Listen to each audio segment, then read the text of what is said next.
Good morning students. Now we are going to bioswology class. Fourth chapter, organ and organ system in animal. Previous class we are discussing about excretory system of cockroach and reproductive system of cockroach. Now this class we are discussing about frog, Rana hexatactyla. External morphology of frog. பாடம் 4 விலங்குகளின் உறுப்பு மற்றும் உறுப்பு மண்டலங்கள். இதற்கு முன்னர் உள்ள வகுப்பில் கரப்பான் பூச்சியின் கழிவு நீக்க மண்டலம் மற்றும் கரப்பான் பூச்சியின் இனப்பெருக்க மண்டலம் என்பதை பார்த்தோம். இந்த வகுப்பில் தவளையினுடைய புறத்தோற்றத்தை பார்ப்போம். தவளையினுடைய விலங்கியல் பெயர் Rana hexadactyla. The frog, the Rana hexadactyla. About the 360 billion years ago, the amphibians were the first vertebrate to live on land. சுமார் 360 மில்லியன் ஆண்டுகளுக்கு முன்பு நீரிலிருந்து நிலத்தை நோக்கி வாழ வந்த முதல் முதுகுநாணி இருவாழ்வி amphibian. The amphibian are the derived the widespread and the abundant group since early diversification. தொடக்கத்திலிருந்தே உலகின் எல்லா பகுதிகளிலும் பரவத் தொடங்கிய இவை வெவ்வேறு இனங்களாக வேறுபட்டு காணப்படுகின்றன. டைவர்சிஃபிகேஷன் தொடக்கத்தில் உலகில் எல்லா பகுதிகளிலும் பரவத் தொடங்கிய இவை வெவ்வேறு இனங்களாக வேறுபட்டு காணப்படுகின்றன. There are about 4,500 species of the amphibians today. இன்று சுமார் 4,500 சிற்றினங்களாகி உள்ளன. The frog is an amphibian and hence placed in this class Amphibia. Greek word. In Greek word, the amphi means a both. Bios means a life. So that is called as the class Amphibia. Double mode of life. Sometimes live in water medium and on land also. So having this the double mode of life. So that is called as the Amphibia. Class Amphibia. இருவாழ்விகள். கிரேக்க மொழியில் ஆம்பி means இரண்டிலும், bias means வாழ்தல். எனவே இவை இருவாழ்விகள் என்று அழைக்கப்படுகிறது. நீரிலும் நிலத்திலும் வாழ்வதற்கான தகவமைப்பை பெற்றுள்ளதால் இவை இருவாழ்விகள் என்று அழைக்கப்படுகிறது. Then in this they are having this the three order including which is the largest order. The Anura is the largest order. The largest order within the more than 3,900. The 3,900 species is the Anura. 3,900 species is the Anura. அதாவது இவை அனைத்தும் 3 வரிசைகளில் உள்ளடக்கப்பட்டுள்ளன. They are included in the 3 orders. Which is the largest order? Anura. The Anura is the largest order is having this the 3,900 species having. Anuraவில் இவற்றில் 3 வரிசை இவை அனைத்தும் 3 வரிசைகளில் உள்ளடக்கப்பட்டுள்ளன. இவற்றில் பெரிய வரிசையான ஆனுராவில் மட்டும் சுமார் 3,900 சிற்றினங்கள் காணப்படுகின்றன. Which include the frog and toads also. இவற்றில் தவளை மற்றும் அதாவது ரானா ஹெக்ஸாடாக்டைலா இந்திய பச்சை தவளை மற்றும் தேரைகள் ஆனுரா வரிசையில் சேர்ந்ததாகும். இந்த Anura is include the frog Rana hexadactyla and toads also include in the order Anura. The Rana hexatactyla is placed in this order Anura. The frog live in this freshwater pond, steam and moist place. தற்போதைய மாதிரி உயிரியான ரானா ஹெக்ஸாடாக்டைலா இந்திய பச்சை தவளை Indian green frock and toads மற்றும் தேரைகள் ஆனுரா வரிசை சேர்ந்ததாகும். These are all the having this the order Anura. Order Anura is the include. They and then mostly the frog live in this the freshwater pond, stream and moist places. தவளைகள் பொதுவாக குளம், குட்டைகள் மற்றும் நீரோடைகள் மற்றும் ஈரப்பதமான இடங்களில் வாழுகின்றன. They feed on this small animals like the insect, worms, small fishes, slug and snails etc. இவை சிறு பூச்சிகள், புழுக்கள், சிறு மீன்கள், ஓடுடைய மற்றும் ஓடற்ற நத்தைகளை போன்றவற்றை தவளையின் உணவாகும். Then during the yearly development of the frog, the fully aquatic and breathe like this, the fish with the gills. இவை கருவளர்ச்சியின் தொடக்க காலம் முழுவதும் நீரிலேயே நடைபெறுவதால் அவை சுவாசத்திற்காக மீன்களைப் போல செவில்களை பெற்றுள்ளன. It is the poikilothermic. Example, the body temperatures varies with varying the environmental temperature have no the constant temperature. Based on the environment, the body is they change their temperature, so that is called as the poikilothermic. அதாவது தவளையினுடைய உடல் நிலையான வெப்பநிலை இல்லை. இதனுடைய சுற்றுப்புற சூழ்நிலைக்கு ஏற்ப அதனுடைய உடல் வெப்பநிலை மாற்றம் அடைகின்றன அல்லது வேறுபடுகின்றன. அதனால் இவை மாறு வெப்பநிலை விலங்குகள் poikilothermic என்று அழைக்கப்படுகிறது. Then the morphology of the frog, the classification position, the phylum Chordata, தொகுதி முதுகுநாணிகள், class Amphibia, வகுப்பு இருவாழ்விகள், ஆர்டர் Anura, வரிசை Anura, genus Rana, பேரினம் Rana, species Hexatactyla. This is the important for this the classification position of frog. இவை தவளையினுடைய வகைப்பாட்டு நிலையாகும். The next we can go to the morphology of frog.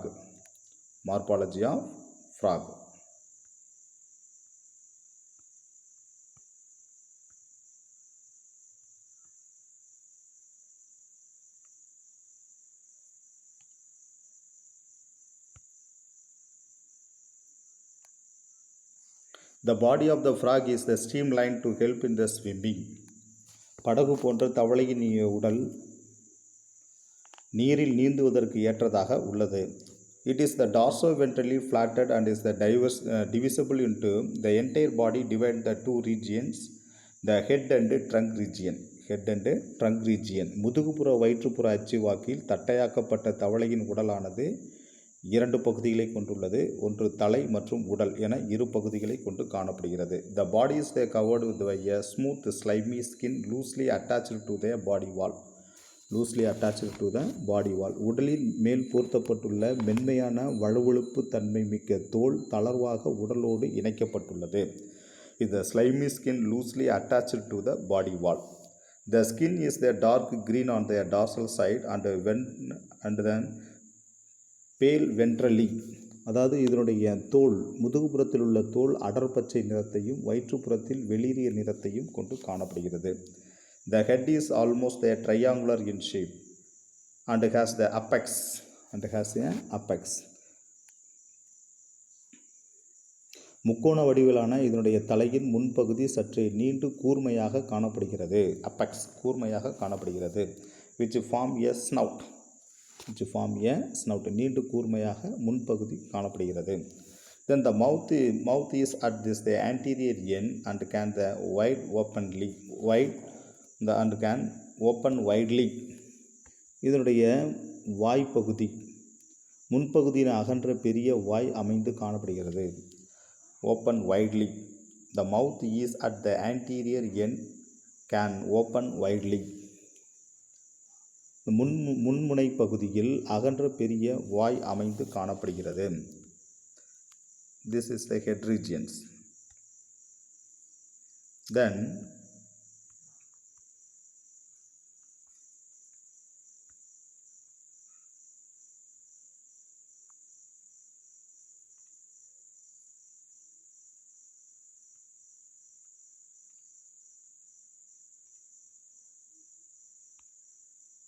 the external nostrils are the present on the dorsal surface of the snout, on the each side of the median line. அதாவது முதுகுப்புறத்தின் கூர்முக பகுதியின் முதுகுப்புறத்தில் மையக்கோட்டின் இருபுறமும் பக்கத்திற்கொன்றாக புறநாசித்துளைகள் காணப்படுகின்றன. The eyes are the large and project above the general surface of the body. புறநாசி துளைக்கு சற்றுக்கு பின்னே பெரிய ஓரினை கண்கள் புடைத்த நிலையில் காணப்படுகின்றன. Project above the general surface of the body. ப்ரொஜெக்ட்னா புடைத்த நிலையில் ஓரினை கண்கள் புறநாசி துளைக்கு சற்று பின்னே பெரிய ஓரினை கண்கள் புடைத்த நிலையில் காணப்படுகின்றன. They lie behind the external nostrils and are they protected by the thin movable eyelids. Then the eye is covered by this three type of this eyelids. One is the lower eyelids and upper eyelids and third eyelids is known as the nictitating membrane. The lower eyelids having this movable thin and movable eyelids, and upper eyelids have a thick and immovable eyelids, and third is have the transparent eyelid is called as the nictitating membrane. So have the three eyelids is they covered or the protect the eyeball. Protect the eyeball. மொத்தமுள்ள 3 இமைகளில் மேலிமை அசைவற்றது திக் and immovable, அந்த அசையக்கூடிய கீழ் இமை கண்களை பாதுகாக்கிறது. Then the lower eyelid have the thin movable. நீரில் இருக்கும்போது தவளையின் கண்கள் 3வது இமையானதை ஒளி ஊடுறக்கூடிய நிக்டிடேட்டிங் சவ்வு பாதுகாக்கிறது. Then the third transparent, the nictitating membrane. When the frog is under the water medium, that time the eyeball is the protect with the help of this the nictitating membrane. Nictitating membrane. பொதுவாக தவளை நீரில் இருக்கும் பொழுது தவளையின் கண்களை 3வது இமையான ஒளி ஊடுருவக்கூடிய nictitating சவ்வு பாதுகாக்கிறது. This membrane is the protect the eye when the frog is under the water. When frog is under the water, a pair of tympanic membrane form a eardrum behind the eyes on the either side. Behind the eyes or the either side. நீரில் இருக்கும்போது தவளையின் கண்களுக்கு பின்னால் 2 பக்கங்களிலும் செவிப்பறை காணப்படுகின்றன. Tympanic membrane. A pair of tympanic membrane form the either drum behind the eye on the either side. Eye on the either side. தவளையின் கண்களுக்கு பின்னால் 2 பக்கங்களிலும் செவிப்பறை காணப்படுகின்றன. Then the frog have no the external ears, neck and tail absent. பொதுவாக தவளைகளில் புறச்செவி, கழுத்து மற்றும் வால் ஆகியவை காணப்படுவது இல்லை. have no the external ears, புறச்செவி, கழுத்து மற்றும் வால் ஆகியவை காணப்படுவது இல்லை. So these are all the parts of this the head region. இவை தவளையினுடைய தலைப்பகுதியில் உள்ள பகுதிகளாகும். The next region is known as the trunk region, உடல் பகுதி.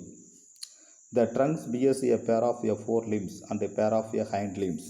உடல் பகுதி ஓர் இணை முன்னங்கால்களும் ஓர் இணை பின்னங்கால்களும் காணப்படுகின்றன. At the posterior end of this the dorsal side between this the hind limbs the cloacal aperture. முதுகுப்புறத்தின் பின்பகுதியில் பின்னங்கால்களுக்கிடையே பொது கழிவுப்புழை அதாவது குளேக்கா காணப்படுகிறது.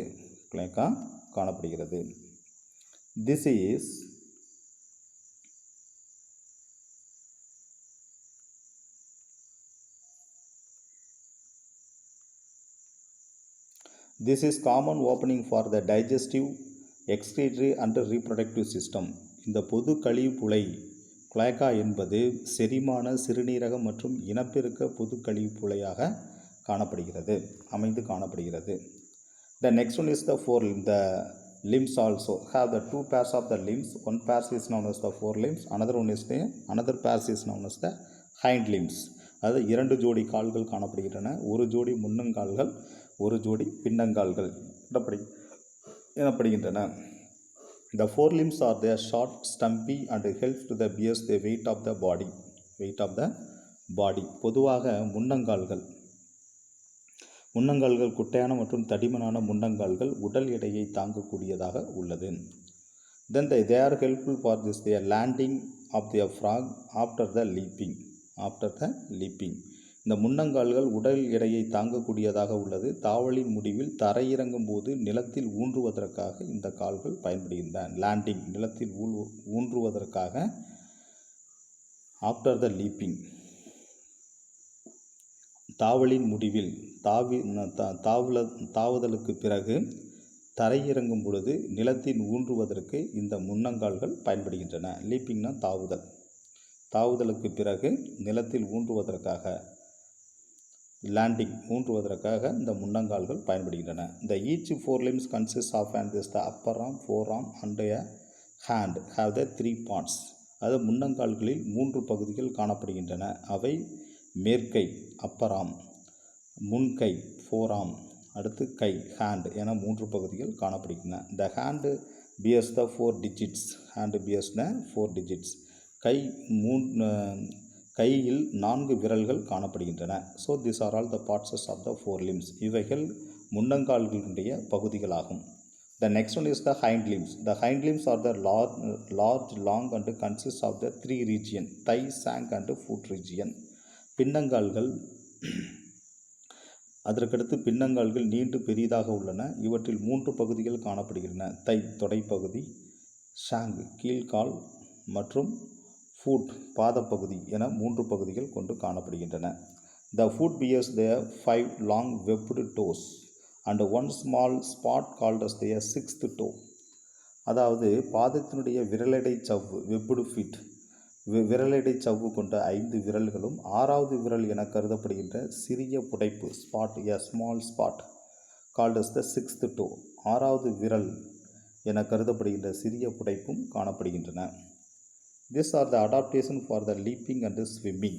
leaping and swimming. இவை நீரில் இருக்கும்போது நீந்துவதற்கும் நிலத்தில் இருக்கும் பொழுது தாவி குதிப்பதற்கும் தகவமைப்பாக காணப்படுகின்றன. லீப்பிங்னா தாவி குதித்தல், ஸ்விம்மிங் நீந்துவதற்கு பயன்படுகின்றன. Then when the animal is the rest, the hind limbs are they kept folded in the form of the letter Z. அதாவது தவளை ஓய்வு நிலையில் இருக்கும் பொழுது தன் பின்னங்கால்களை ஜற்று வடிவத்தில் மடித்து வைத்துக் கொள்கிறது.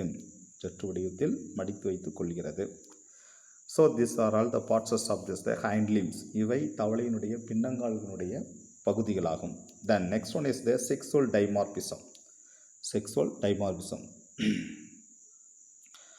தவளைகளுடைய பால்வழி வேறுபாடு. டைமார்பிசம் பால்வழி வேறுபாடு. The sexual dimorphism is the exhibit clearly during the breeding season. இனப்பெருக்க காலங்களில், breeding season இனப்பெருக்க காலம், இனப்பெருக்க காலங்களில் தவளைகளினுடைய பால்வழி வேறுபாடு தன்மை தெளிவாக தெரிகிறது. Easily distinguished during this breeding season in the sexual dimorphism. Clearly, the sexual dimorphism is the exhibit clearly during the breeding season. இனப்பெருக்க காலங்களில் பால்வழி வேறுபாடு தெளிவாக தெரிகிறது.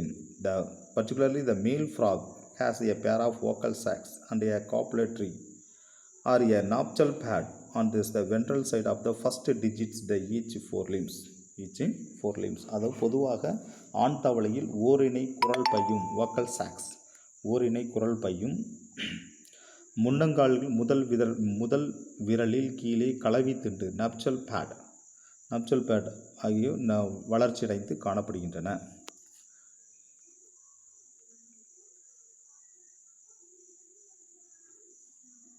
The vocal sacs assist to amplify this croaking sound of the frog. பொதுவாக குரல் by தவளையின் கரகர ஒலியை அதிகப்படுத்த உதவுகிறது.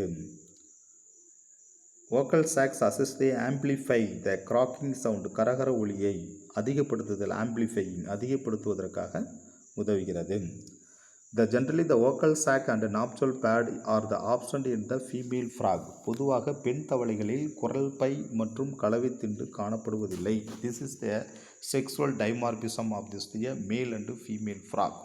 பொதுவாக the male frog is generally have the vocal sacs and nuptial pad, but the female frog is absence of the vocal sacs and nuptial pad. பொதுவாக ஆண் தவளைகளில் குரல் பையும் கலவை திண்டும் காணப்படுகிறது. ஆனால் பெண் தவளைகளில்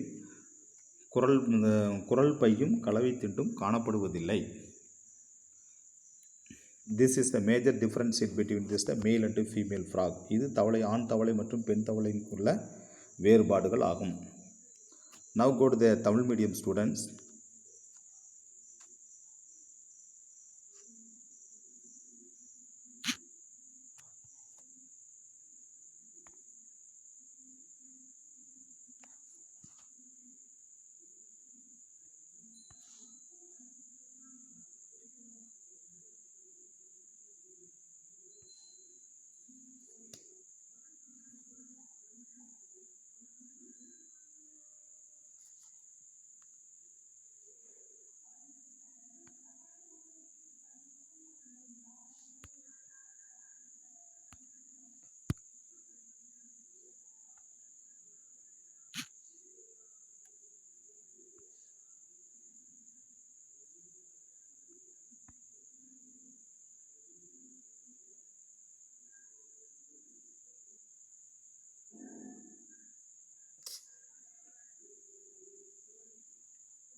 So that this class have you finished, the next class we can go to the next topic.